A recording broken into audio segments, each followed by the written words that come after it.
साथियों नमस्कार, मैं हूं नीरज पटेल और आप देख रहे हैं नेशन जनमत। योगी जी के तथाकथित राम राज्य में मेरठ जिले के थाना मवाना के भीतर से खबर आ रही है कि योगी जी के परम संस्कारी बीजेपी कार्यकर्ताओं और तथाकथित सख्त पुलिस के बीच थाने के अंदर ही भिड़ंत हो गई। सख्त पुलिस के सामने ही परम संस्कारी बीजेपी कार्यकर्ताओं ने एक महिला के साथ अभद्रता और अशोभनीय बात कर दी।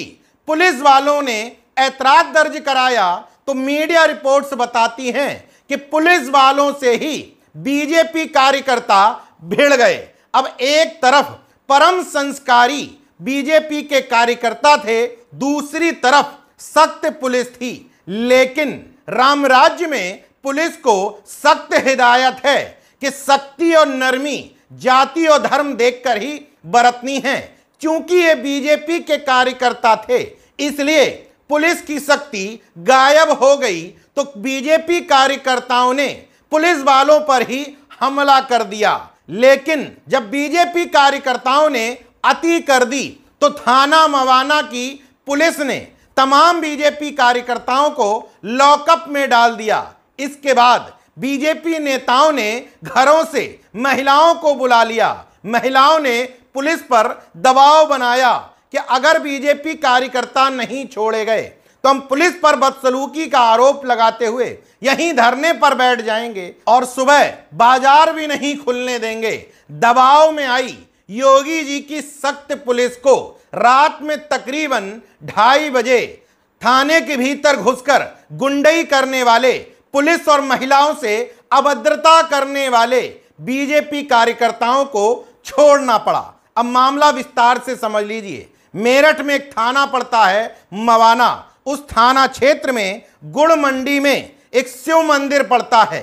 इसी शिव मंदिर कमेटी को लेकर के दो पक्षों में विवाद चला रहा है। एक पक्ष व्यापारी नेता विनोद गुप्ता का, दूसरा पक्ष बीजेपी के नगर अध्यक्ष सचिन कौशिक और बीजेपी के जिला सह संयोजक सौरभ शर्मा का।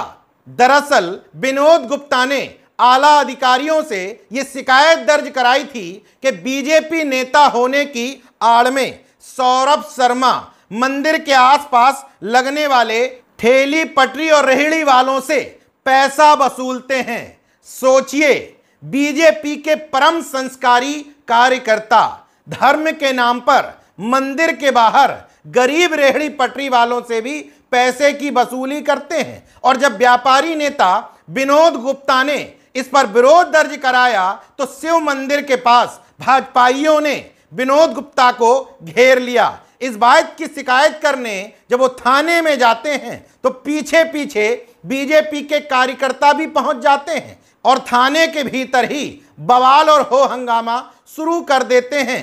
सूचना पाकर विनोद गुप्ता की पत्नी भी थाने पहुंचती हैं तो बीजेपी नेता सौरभ शर्मा उनसे बदसलूकी करते हुए अभद्र टिप्पणी कर देते हैं।